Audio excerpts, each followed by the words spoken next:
ஒருமையுள் ஆமை போல் ஐந்தடக்கல் ஆற்றின் எழுமையும் ஏமாப்புடைத்து.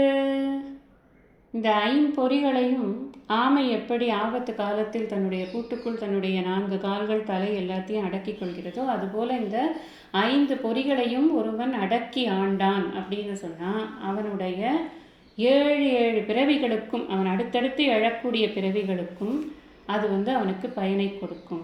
அந்த மாதிரி அவனுக்கு அது ஒரு பெரிய கஷ்டமான காரியம் இல்லையா, இந்த இந்திரியங்களை அடக்கிறது அப்படிங்கிறது. அதனால் அதுக்கு அவ்வளோ பெருமை இருக்குது அப்படின்னு சொல்கிறார் வள்ளுவர். இதை புரிஞ்சுக்கிறதுக்கு வால்மீகி அவருடைய சரித்திரத்தில் என்ன நடந்தது அப்படிங்கிறத பார்க்கலாம். அவர் வேடுவ தொழில் செய்து கொண்டிருந்தார். வேடுவ தொழில் மாத்திரமில்லை, காட்டில் வழிப்பறிகள்லாம் கூட பண்ணுவார். இந்த திருடி கொண்டு போகக்கூடிய சொத்தை எல்லாம் பொருட்களை எல்லாம் கொண்டு போய் வீட்டில் கொடுப்பாரு. அந்த மனைவி மக்கள்லாம் ரொம்ப சந்தோஷமாக அதை அனுபவிக்கிறாங்க.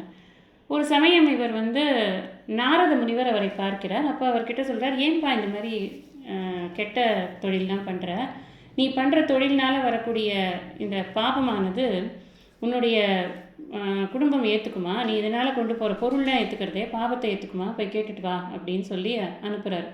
அவரும் போய் கேட்குறாரு. அவங்கெல்லாம் என்ன சொல்கிறாங்கன்னா, அதை எப்படி பொருள் எடுத்துக்குவோம், பாவம்லாம் எடுத்துக்க முடியாது எங்களால், உன்னை யார் பாவம் பண்ணி பொருள் கொண்டு வர சொன்னா அப்படின்னு கேட்டுடுறாங்க.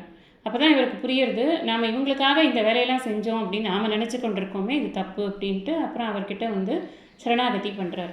அப்போ நாரதர் அவருக்கு ராம மந்திரத்தை உபதேசம் பண்ணுறார். அவருக்கு வாயில் வரல, மரான்னு சொல்கிறார்.